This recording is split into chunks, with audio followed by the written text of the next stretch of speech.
Alright, mga kababayan, mga kaibigan, mga katokis, mga kapots, kamusta po kayong lahat? And once again, welcome po dito sa ating mumunting channel, Simply Tokis Vlog. Tayo po ay magbibigay lang ng maiksing komento, opinion at reaksyon sa mga mainit na usaping pangpolitika sa ating bansa. Pag-usapan natin mga kababayan, naipasa po ang baton ng pagiging asong ulol ng Vice Presidenteng Tocmolniño sa kanyang nakakatandang kapatid na congressman ng 1st District ng Davao City na merong 51 billion at isang yot-yot man at abuser na si Pulong Duterte. Kasi po siya po ngayon ang ngak-ngak habang ang kanyang kapatid ay nagsasayaw, nagkumakanta, having a good time sa ibang bansa, pa-party lang, hindi nagtatrabaho para sa kapakanan ng bansa, wala siyang naiiyuwing magandang good news. Kumbaga yung kapatid niya ngayon na panganay ang siyang bumibira sa mga laban sa kanilang pamilya. Yun po, kasi lahat binabanatan niya ngayon, nag-iingay po siya. May inuudyukan talaga siya mga kababayan. At isa pa, ating pag-uusapan, itong dating yung ombudsman na nagkaroon na po ng amnesya. Siguro gawa na rin ng kanyang edad, hindi niya po maalala. Mukhang taliwas ito sa una niyang sinabi. Okay, shout out po lahat sa inyo and may God bless us all. So unahin natin yung may 51 billion na yot-yot at abuser man na walang iba kundi yung paulit-ulit lang na congressman na hindi naman nagtatrabaho, papunta-punta lang ng the Netherlands tapos ngangak-ngak, napaka-privilege ng mga pamilya na ito tulad ni Pulong Duterte, si 51B yot-yot abuser man. Okay, bakit po tinawag natin siyang abuser? Yung video po kitang-kita naman, verbal and physical abuser ng isang Pilipino na bugaw di umano. Maski na bugaw yan anuman, Pilipino pa rin yan. May karapatang pantao pa rin yan. Ano po ang ginagawa ngayon ni Mr. 51 billion yot-yot abuser man? Panay po ang ngak-ngak ngayon. Siya muna ang pansamantalang ngangak-ngak, sa mga kalaban ng kanyang pamilya at may inuudyukan po siya na sumapi sa kanila. Matatandaan ninyo, nagngaw-ngaw siya tungkol kay AFP Chief of Staff Browner at kay Commodore J. Tariela ng Philippine Coast Guard. Tinawag niya pong Chihuahua si Commodore Tariela dahil ito daw po ang pumipiyok at dumedepensa kay AFP Browner dahil sa statement nito tungkol sa Typhoon missile ng United States. Di ba? Panay nga ang ngaw-ngaw niya. Pero nung binalikan siya ni Tariela na tinawag siyang China Bulldog, China Apologies, ako po yung nagdagdag ng China Apologies, at pro-China, mukhang nahimasmasa ng kupal, Sinasabi kasi ni Yot-Yot Man na hindi nyo pinapahalagahan ang seguridad, ang buhay ng mga Pilipino. Wow, ang galing mga kababayan, At higit sa lahat, ito, hinihikayat niya ang AFP na sumali sa kanya the way ng mga statement niya. Dinagdagan niya pa yan.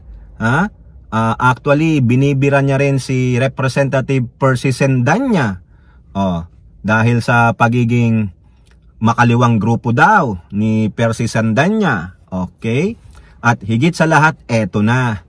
Meron po siyang sagot sa sinabi ni Palace Press Officer at Presidential Communication Officer USEC Attorney Claire Castro. Kasi sinabi po ni Attorney Claire Castro na hindi naman tulad ng dating administrasyon, yung administrasyon ng tatay ni Yot-Yot Man, na walang ginawa sa aggression ng China sa West Philippine Sea. Tandaan ninyo So yan po yung quote card, di na natin mababasa yan sa inyo, pero yun po yung pagkakaintindi ko sa sinabi ni Attorney Claire. Inutil ang nakaraang administrasyon sa aggression ng China sa mga Pilipino dyan sa West Philippine Sea, sa ating mga mangingisda, sa ating mga RORI mission. Okay? At yung pagpapatrolya ng ating Coast Guard, ng ating Philippine Navy, no? Nakikisawsaw po diyan ang PLA, no? People's Liberation Army of China. Ayun po 'yung sinabi, tandaan niyo, sa inutil na walang pakialam ang dating administrasyon sa China aggression sa West Philippine Sea. China aggression. Alam niyo kung anong sagot ni Pulong Duterte diyan? Ha? Sinasabi niya na sinabi mong inutil ang ating kasundaluhan. Oh, ayan po sa code card, oh. Yung mga code card ni Yot Yot Man, ha, na may 51 billion man na abuser, verbal or physical abuser, ha. Sinabi niya, sinasabi mo ba anti-Claire? Yung pang sabi niya, ha? Anti-Claire. Actually anti-Claire yan eh. Pinalambot lang nila. Mga gago yung mga yan eh, yung mga Duterte at mga minions ng Duterte. Ha? Puro ad hominem. Sinasabi niya na sinasabi mong inutil ang AFP, na walang modernisasyon sa AFP. O, tingnan niyo yung sagot niya. Ang layo po doon sa sinabi ni attorney or ni Yusek Claire Castro. Ang sabi ni Yusek Castro, inutil ang administrasyon ng tatay mo sa pagtuligsa sa China aggression sa West Philippine Sea.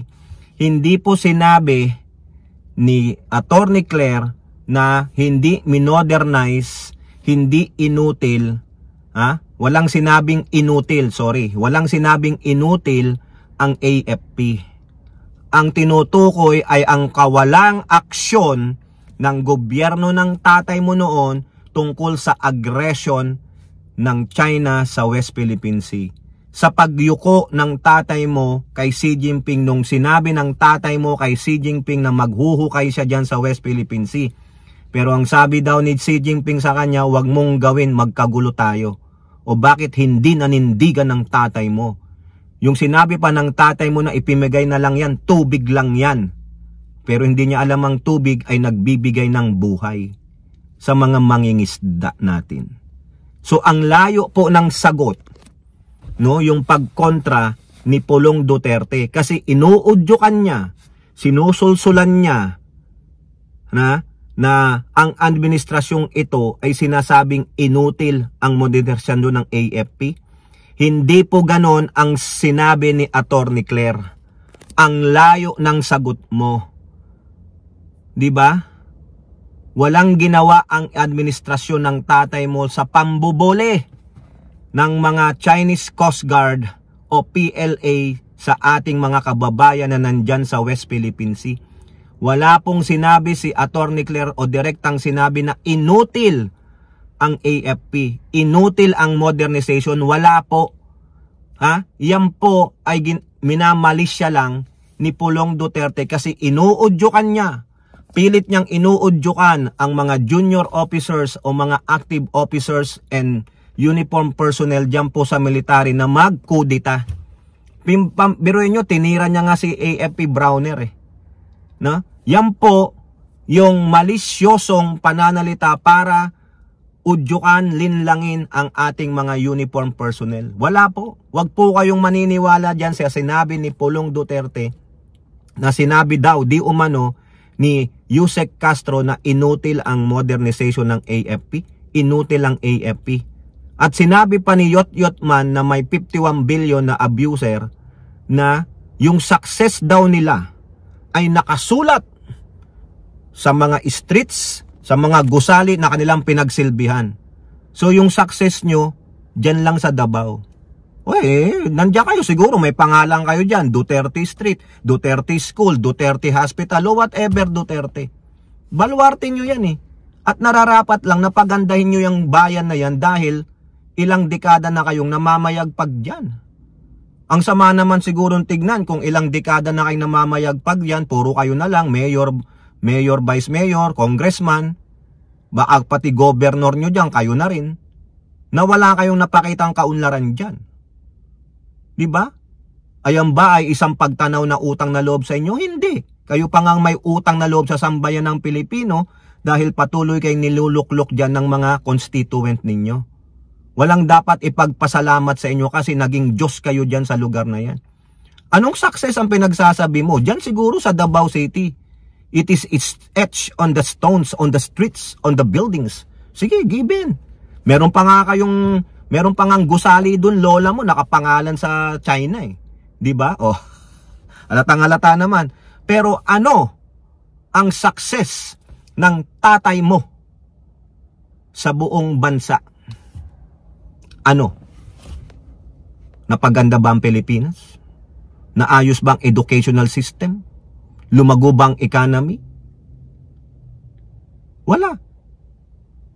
Ang success ng tatay mo sa buong bansa ay ang pagpatay sa mga kalaban nito sa operasyon ng pinagbabawal na gamot. Ang pagpatay sa mga inosenteng Pilipino, whether bata, sanggol, kabataan, ilang libo ang bumulagta at wala siyang pakialam. Udyukan nyo na lang naman laban para mawala ang problema ko. Taniman nyo ng ebidensya. Yun ang success ng tatay mo. Success na maging diktador. Pero ngayon, hinahabol na siya ng kamay, writing on the wall. Hindi makakalabas tatay mo sa ICC ng buhay. Oo, baka abo na. So ang layo, di ba? Yung success daw nila is etched on the stones, on the streets, on the buildings. Sa Davao pwede. Pero sa buong Pilipinas, wala. At ang layo ng sagot mo kay Atty. Claire. Wala. Kabobohan. Bakit? Gusto niya lang udyukan, sulsulan ang men in uniform na bumaliktad at magkutita at paalisin ang administrasyong Marcos sa pwesto. Hindi po. Hindi naman siguro ganong kagago, katanga, kabobo, hindi marunong mag-discern ang ating mga AFP in uniform. AFP. Ang ating AFP personnel. Mga PMAers po, mga official niyan, matatalino. Yung mga enlisted, matatalino din yan. Hindi sila basta-basta maniniwala sa katulad mo na walang karapatan magsalita tungkol sa karapatang pantao, sa seguridad. Kasi ikaw, unang-una, the video will not lie. Ang pagiging abuser mo, ang kawalan mo ng moralidad. Kaya wala kang karapatan. Mali-mali ang ginagawa mong pananalita. Hindi mo alam mag-debunk nung sinasabi nung gusto mong i-debunk. Kasi bakit? Bubo ka eh. Tanga ka pa. Wag mo nang ibukay ang bibig mo. No? Wala pong magandang bagay na lalabas dyan sa bibig mo. Nahuli kang lutang at tanga. Okay? O ngayon, pasok naman tayo kay Martires. Saglit lang to. Si Martires po, in-interview dyan nung sa bilyonaryo yung Karina ba yun o Carmina, no? Sinabi bakit hindi mo inilabas yung desisyon mo na nire-reverse mo yung desisyon ni Conchita Carpio Morales labang kay the dismissal of Joel Villanueva, Senator. Ang sabi niya, hindi niya maalala. Sa dami daw kasi ng kaso niya. Wow, isang senador, pangatlo sa mataas na pinuno ng bayan. Senate eh, the third highest eh. President, Vice President, Senate, followed by HOR. Diba? So, ibig sabihin, ilang senador ba yung pinadidismiss noon? May nadismiss ka bang senador? Wala. Iisa lang, si Joel Villanueva lang pinadidismiss. Pero sabi niya, sa dami daw ng kaso niya, hindi niya maalala. Really? Napaka-distinguished na tao ni Joel Villanueva, isang senador ng bansa, hindi mo maalala? Wow! Ngayon kalimot. Pero, prior to that, ano sabi niya? Ayaw niya daw masira ang pagkatao o dignidad ni Joel Villanueva kasi pag nilabas niya yung desisyon niya na nire-reverse niya yung desisyon na i-dismiss si Villanueva ni former Ombudsman Conchita Carpio Morales, mapapahiya po si Villanueva. Masisira siya sa madla. Tapos sabi pa daw niya, hindi naman daw mandato na ilabas ang isa publiko ang mga desisyon ng ombudsman. Really? So itatago na lang? Hindi po kami naniniwala. Magpa-survey ka ngayon, baka wala kang 10% na naniniwala sa iyo, Martires. Ang perception sa iyo ng tao ngayon, kain suka ka, laban suka ka, no? Laban bawi, kain suka. Una mong sinabi yun, ayaw mong mabahiran ang dignidad ni Joel Villanueva. Bakit naman mababahiran ang dignidad niya? Ni-reverse mo nga. Panalo siya doon. Di po ba? Hindi po Ang magiging perception sa'yo, may tinatago kayo. May tinago talaga kayo. Baka naman nagkaayusan na yan. Baka naman biglang yumaman. Kaya nga sabi ni Kiko, imbestigahan ka. Unahin kang imbestigahan sa SALN mo. At may lumalabas ngayon sa mismong bibig mo lumabas na may nangyayaring bayaran dyan sa ombudsman nung panahon mo. Kayo ang tanod ng bayan, pero ganun din pala. Isa rin kayong kurap. Isa rin kayong magnanakaw. Pera-pera lang talaga, mga kababayan. Kaya si Martires biglang nakalimot. Naging amnesia boy na. Hindi talaga niya maalala anong dahilan bakit hindi daw niya nilabas yung kanyang desisyon na nire-reverse niya yung pagkaka-dismiss kay Villanueva. Di po ba? Ang galing lang Patay malisya ang matandang kumag. Kayo po, ano po ang inyong masasabi? Comment down below and don't forget to like and share. Hope to see you on next videos. Bye bye. God bless.